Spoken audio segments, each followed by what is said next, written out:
बची हुई रोटी से बहुत ही क्रिस्पी और बहुत ही ज़्यादा मज़ेदार टी टाइम स्नैक्स बना के तैयार करेंगे। इतने ज़्यादा क्रिस्पी और मज़ेदार स्नैक्स बनते हैं और कोई पहचानेगा भी नहीं कि आपने इन मज़ेदार से स्नैक्स को बची हुई रोटी से बना के तैयार किया है। एक बार आप इन स्नैक्स को ज़रूर बना के देखिएगा। आप जानबूझकर रोटियां बचाकर इन मज़ेदार से क्रिस्पी स्नैक्स को बना के तैयार करेंगे।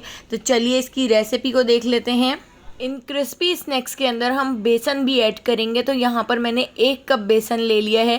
बेसन के अंदर मैं ऐड कर देती हूँ 2 टेबलस्पून सूजी। सूजी ऐड करने से बहुत ही ज़्यादा क्रिस्पी स्नैक्स बन के तैयार होंगे। हाफ़ टी स्पून नमक ऐड कर दिया है। हाफ़ टी स्पून हम इसके अंदर हल्दी पाउडर ऐड कर देते हैं ताकि इससे बहुत ही अच्छा सा कलर आए। 1 टीस्पून ज़ीरा ऐड कर दिया है। हाफ़ टी स्पून मैं इसमें अजवाइन ऐड कर रही हूँ। इससे टेस्ट भी अच्छा हो जाएगा और डाइजेशन के लिए भी अच्छी है।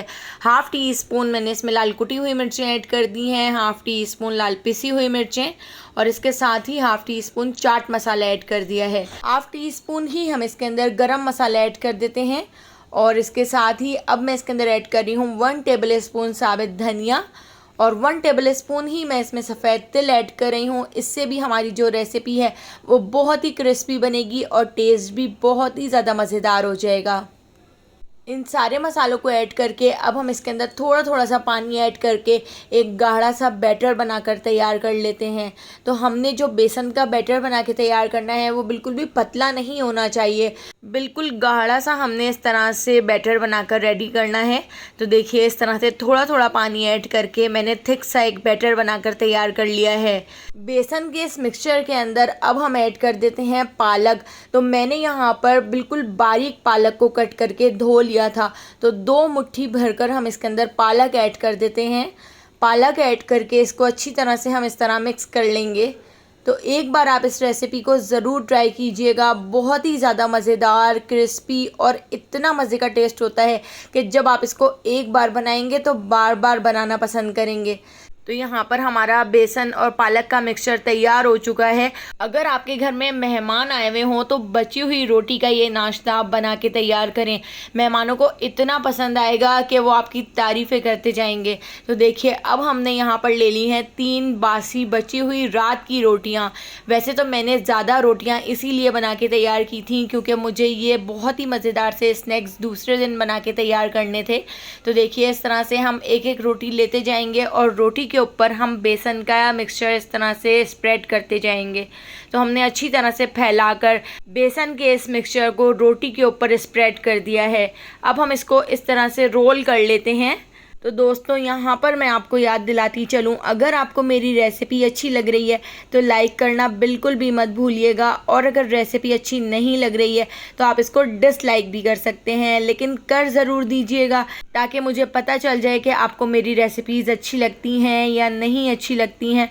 तो देखिए इस तरह से मैंने दूसरी रोटी के ऊपर भी इस मिक्सचर को इस तरह से स्प्रेड कर दिया है। ये टी टाइम स्नैक्स 2 रोटियों से भी बहुत सारे बनकर तैयार हो जाते हैं।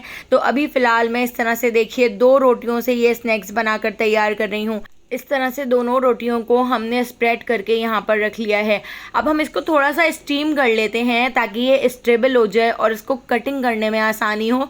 तो मैंने एक पतीली के अंदर 1 गिलास पानी को गर्म कर लिया था। इसके अंदर मैंने स्टैंड रख दिया है। स्टैंड के ऊपर हम ये 2 रोटियाँ इस तरह से एक प्लेट में करके रख कर इसको कवर करके मीडियम फ्लेम पर हम इसको छोड़ देते हैं।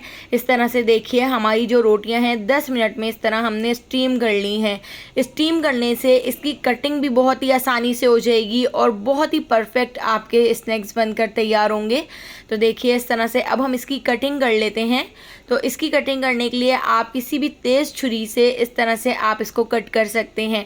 तो थोड़ा रोटी को ठंडा करने के बाद ही आप इस तरह कट कीजिएगा। कोई मेहमान आने वाले हों तो आप पहले से ही इस रोटी को इस तरह स्टीम करके और कटिंग करके रख लें और जब मेहमान आए तो आप गरम गरम ये स्नैक्स बना के उनको खिलाएं।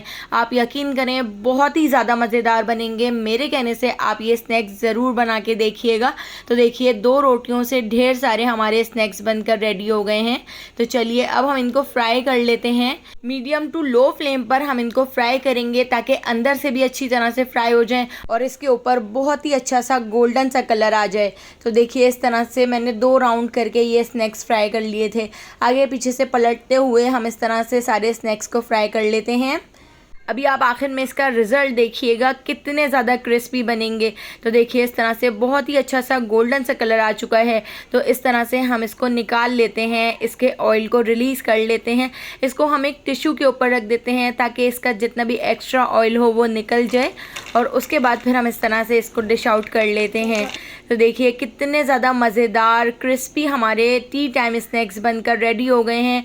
तो एक बार इस रेसिपी को ज़रूर ट्राई कीजिएगा। रेसिपी पसंद आई हो तो लाइक, शेयर और सब्सक्राइब करना बिल्कुल भी मत भूलिएगा और बेल आइकॉन के नोटिफिकेशन को ज़रूर ऑन कीजिएगा क्योंकि डेली मैं आपके लिए बहुत ही मज़ेदार सी रेसिपीज़ लेकर आती हूँ।